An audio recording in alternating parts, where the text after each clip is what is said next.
샬롬 할렐루야. 요한복음 3장 6절이요. 육으로 난 것은 육이요 영으로 난 것은 영이니. 아멘. 육으로 난 것은 육이요 성령으로 난 것은 영이니입니다. 육과 영이 무엇인지 살펴보므로 무익한 육은 벗어버리고 영으로 나와 하나님의 자녀된 권세와 축복을 마음껏 누리는 우리가 되어야 되겠습니다. 성경을 보면 육이나 영이라는 단어가 많이 나오는데 이는 성령 받은 하나님의 자녀들이 육을 벗어버리고 영의 사람이 되기를 원하시기 때문이지요. 따라서 육과 영을 정확히 이해하고 육의 차원을 벗어난 영의 사람이 되면 이 땅에서 진정 가치 있는 삶을 영위하며 무엇이든지 구하는 대로 응답을 받을 뿐 아니라 영원한 하늘나라에서도 해와 같이 빛나는 자리에 들어가는 축복을 받게 됩니다. 하나님의 응답과 축복을 받을 수 있는 영의 차원입니다. 대부분의 사람들은 자신의 일이나 사업이 잘 되기를 원하고 질병으로 고통받으면 온전히 치료받아 강건하기를 원합니다. 성경을 보면 이러한 일들이 참으로 쉽고 아름답게 이루어진 것을 볼 수 있지요.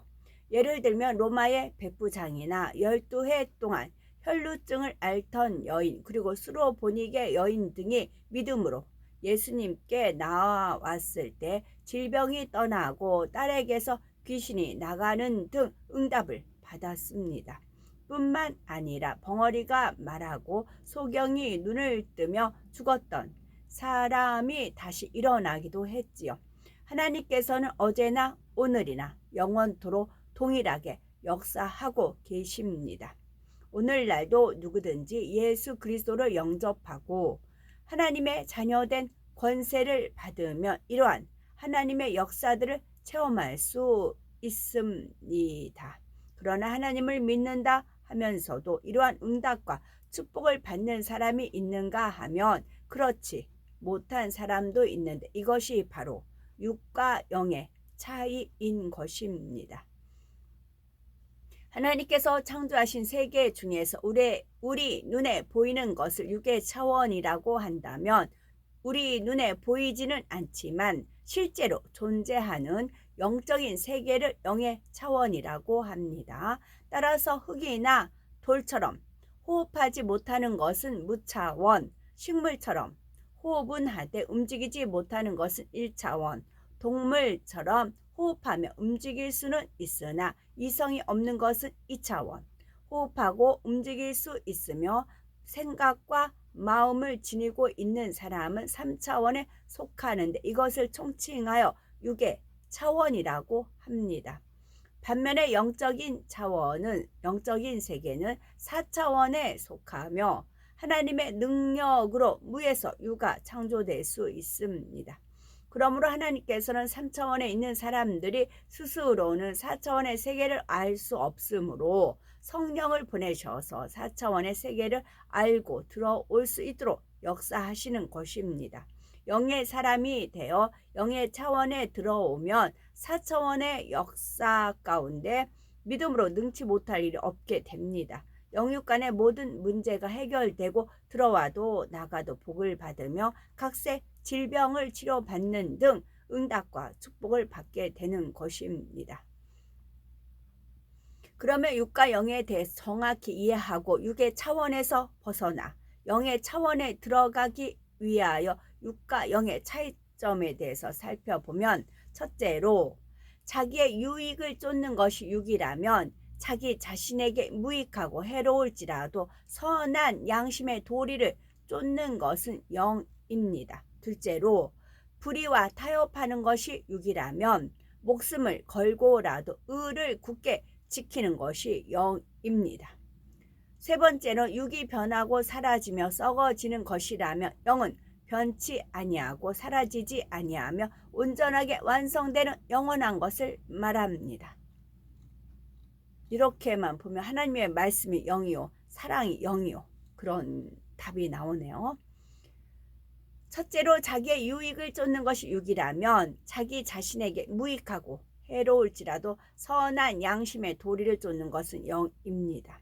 하나님께로부터 놀라운 축복을 받게 된 룻은 원래 모압이라는 이방 여인으로 기근을 피해 모압으로 이주해 온 이스라엘 사람과 결혼을 했지요. 그런데 결혼한 지 10년 만에 자녀도 없이 남편을 잃고 홀로 남은 시어머니를 봉양해야 하는 신세가 되고 말았습니다.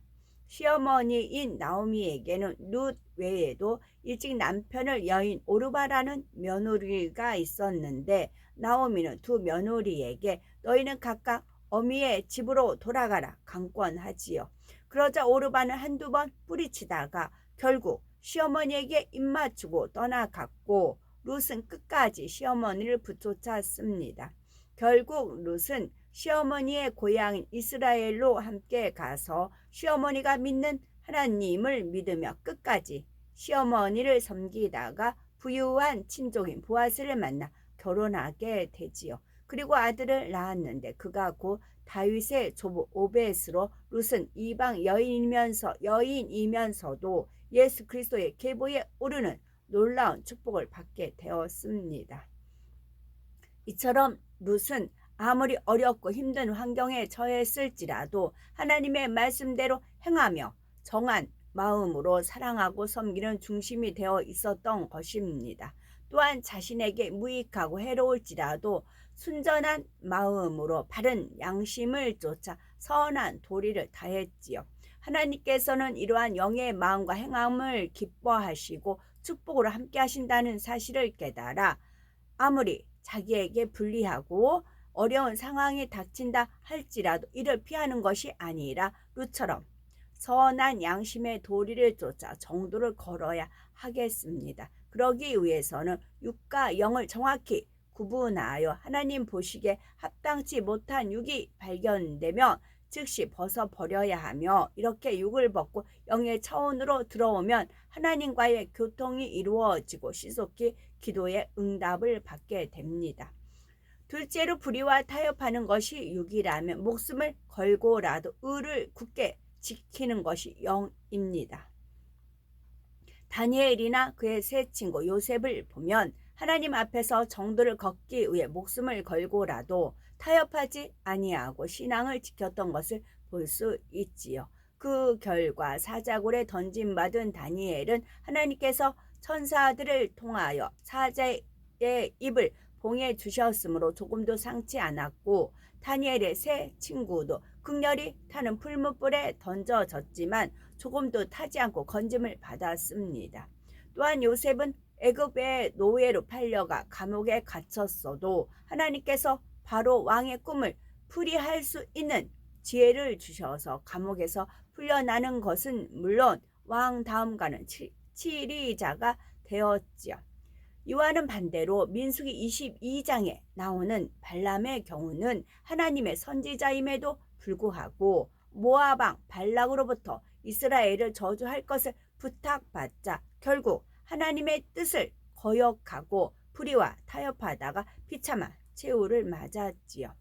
재물과 명예의 눈이 어두워지니 바른 길을 떠나 불의와 타협하게 되었던 것입니다. 오늘날도 많은 사람들이 옳고 그름에 상관없이 자신의 마음에 맞지 않으면 사랑치 못하고 자신의 어려움을 해결해 주거나 자신에게 은혜를 끼친 사람에게는 치우치거나 편견을 가지며 심지어는 거짓 증인까지도 되어주는 것을 볼 수 있습니다. 특히 그 이해관계에서 벗어나지를 못하더라고요. 이해관계. 그래서 얼겁 맺어 있더라고요. 이해관계로 있더라고요. 이와 같이 여러 가지 분야에 있어서 정도를 쫓지 않고 치우치는 것, 편견을 갖는 것, 자기 눈에 보기 좋은 것이나 자기 마음에 드는 사람을 무조건 쫓는 것 등이 타협하는 사람들의 모습이며 육의 차원에 속하는 것입니다. 이런 육적인 것에 치우쳐 있으면 하나님 앞에 열심을 낸다 해도 축복받지 못하고 기도를 해도 응답받지 못하지만 어떤 상황에서도 결코 불의와 타협하지 않으면 하나님께서 함께 하시니 결국 생명이요 축복이 됩니다. 셋째로 육이 변하고 사라지며 썩어지는 것이라면 영은 변치 아니하고 사라지지 아니하며 온전하게 완성되는 영원한 것을 말합니다. 육의 속성은 자기 유익을 구하며, 이의 관계가 자기 유익을 구하기 때문에 그렇더라고요. 자기 유익을 구하며 변질되고 썩어지는 것이므로 육이 많은 사람일수록 상대의 잘못에 대하여 용서치 않고 배신하며 대화는 물론 상종도 하지 않으려는 것을 볼 수 있습니다. 또한 사랑한다 해놓고도 자기 생각에 맞지 않으면 이내 마음이 변하고 충성한다 하면서도 자기 감정에 맞지 않으면 쉽게 떠나버립니다. 그러나 영에 속한 사람은 상대에게 허물이 있을 때 오히려 불쌍히 여기고 그를 위해서 기도해 줍니다. 또 한 번 사랑했으며 비록 자기 생각에 맞지 않는다 할지라도 변함없이 사랑하며 항상 곁에서 권면하고 위로가 되어주며 끝까지 자기 자신의 사랑에 대해 책임을 집니다. 성경상에서도 이러한 예를 찾아볼 수 있는데 다윗 왕이 범죄함으로 하나님께서 외면하시니 그에 대한 보응으로 큰 연단을 받지요. 바로 자기 아들 압살롬이 배신하여 반란을 일으켜 왕위도 빼앗기고 도망가는 비참한 신사가 되었으니 다윗 왕을 따라다녀 봐야 의식주 문제도 해결할 길이 막막합니다. 그러나 영의 사람들은 비록 섬기는 왕이 그러한 신세가 되었을지라도 끝까지 붙잡는 것을 볼 수 있지요. 반면 육의 사람들은 이내 다윗 왕을 배신하고 압살롬에게 붙는 것을 볼 수 있죠. 영과 육은 이렇게 차이가 나는 것입니다. 영은 비록 자신에게 손해가 가고 유익이 되지 않는다 할지라도 배신하는 마음이 결단코 있을 수 없지요. 자신의 유익에 따라 좌우가 치우치며 이랬다 저랬다 하는 간사한 마음이 아니라 영원한 것이요 참이며 변함이 없는 진실 자체인 것입니다. 하나님께서 육에 있는 사람에게는 응답해 주시지 않고 영으로 들어온 사람에게 역사하실 수밖에 없는 것이 바로 이러한 연유입니다. 변하고 사라지고 사라질 것을 위해 응답해 주시며 오히려 누르기 자라 음식 전체를 썩게 하는 것과 같이 더욱 육으로 치우쳐 멸망의 길로 갈 수밖에 없기 때문입니다. 믿음의 조상 아브라함은 영을 쫓는 영의 사람이 되어 하나님으로부터 큰 축복을 받았지요.